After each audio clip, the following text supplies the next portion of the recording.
Well, good morning, everyone. Hope everybody's had a lovely day. Let me straighten you up here. Or a lovely day so far. It's Friday. It's a little dreary this morning. A little rain, pockets of rain, so I can't really work right now, my real job. So, these quail here, I've had them since March of last year. Cotornix quail is not known to be pets because of their short life expectancy. I got these so I was able to produce meat and eggs for myself and my family, even though half the family don't like them. It's meat for me. And so these are reaching their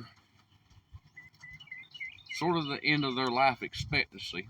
From what I've read online, 1.5 years is the shortest. 2 years, and some of them maybe 3 years. But at that point, are the males still fertile? Are they still producing to fertilize the eggs? So what I'm gonna do now, I'm gonna catch these up. This is the original bloodline. May keep 1 or 2 of the best looking males and maybe 1 or 2 of the best looking females. As far as I've kept these here to watch them, see how they lay. A lot of the layers are getting older. They ain't laying near as much. And from what you can find out online, their first year is their most productive. So there's several in here, but I only get about 3 eggs a day, or every other day of that pack. Now the ones on the bottom are the second generation of these, and they're not sorted by colors. For meat and I'm not interested in really selling any color wise. These are for meat and eggs for us. I have sold some in the past to people. I say these are meat and eggs. They're not colors. They're not bred for colors, they're bred for meat. And so I'm revamping a little bit where I'm saving the largest quail, male or female, and pairing them off with other larger, I don't care if they different colors, like I said, that don't matter, to see if I can get a bigger bird out of it. So we're gonna save the biggest ones, like that gray and white. That's the only gray and white one I've got.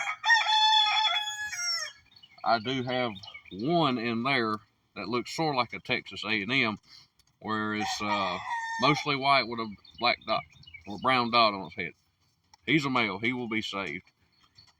One, to see how much more he grows, and if I can put him with a big female and see if we can get a bigger offspring. So we're going to catch up some of these, and we're going to take you through the process, not showing the dispatch, showing you how to go about it, and then how to dress a quail. So we'll peel the skin off, the feathers, and what I usually do is butterfly them. Some people call them spatchcock them. They butterfly you. They open them up. They butterfly. That's what I call them. And so we'll show you that process here in just a minute, or in a few minutes, but I gotta catch these up right now.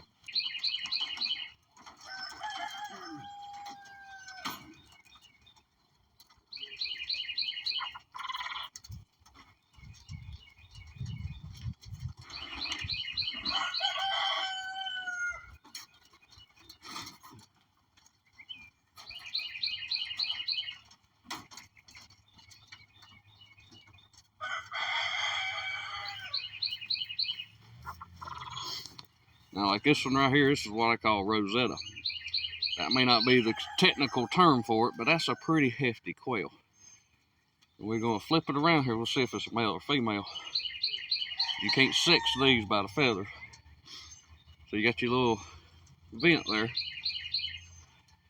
So that's a male. See how he foamed? He's a male. So we got 2 males up here. So we're going to keep this one and that white one.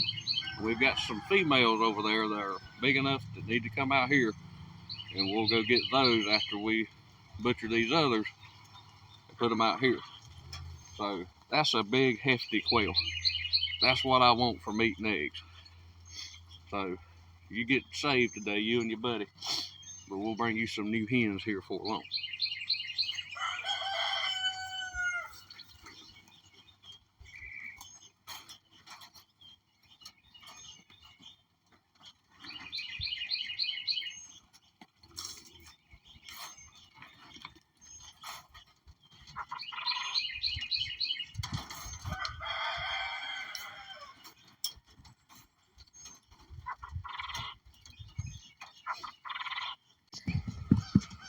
All right, now that I've got done butchering the quail, I'll do that video separate of this one. There's still two big males in here, a gray and white, and what I call Rosetta.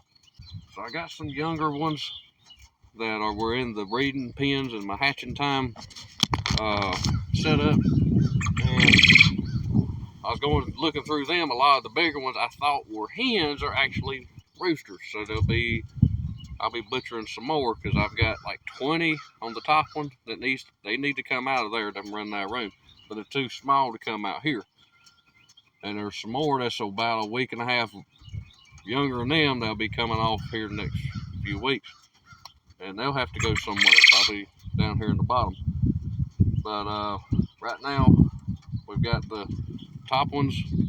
We got two males here, and we're gonna put some females in here, and we'll start the process over again.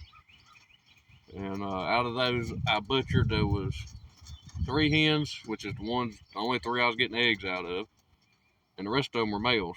So there was more males up here, even though they didn't crow. These 2 were the dominants, I suppose.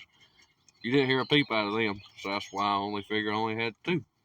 But it turns out I had 5 altogether. So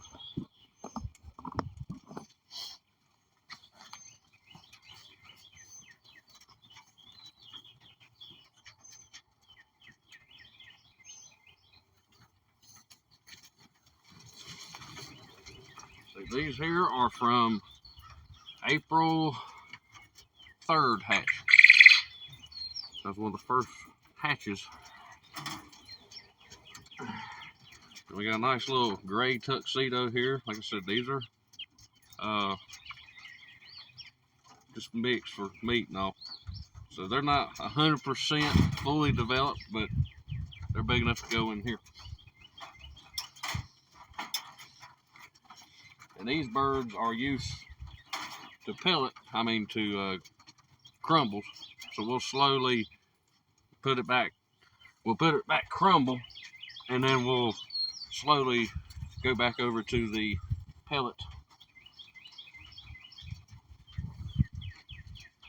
He may be a male. It's hard to tell yet. He's got really pretty coloring on him.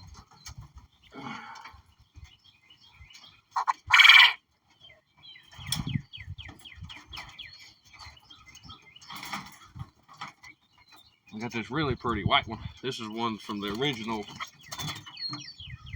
hatch. He didn't like it in that breeding pen. I was trying to keep him for breeding, but he didn't like it. I think it's a him. This is a him. And I see him starting to mount this other one here.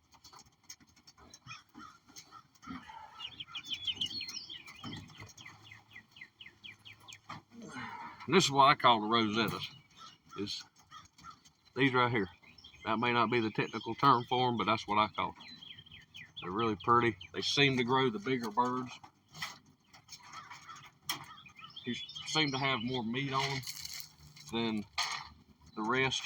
Now the tuxedos, the male tuxedos, they got a lot of meat on them, and those other ones there.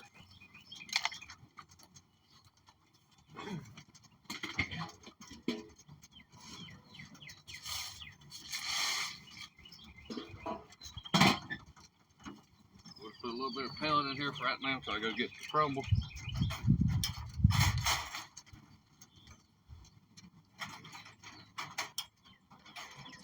Down here at the bottom,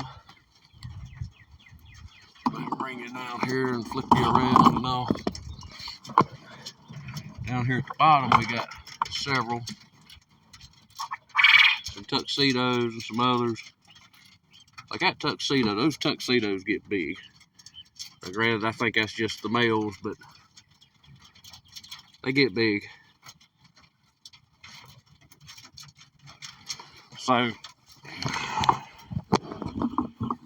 going to see if I can edit this video. Then I gotta read the guidelines on the butchering video, all that. But it's not real hard to butcher the quail. It's not even that time consuming. It's not like chickens, but they quicker turnaround than chickens. Chickens, they're 8 weeks, but you ain't gotta scald them and all that. But you ain't gotta scald chickens either. You can make them skinless as well. But anyway, hope y'all have a great day and a good weekend. Like the rain's about over with.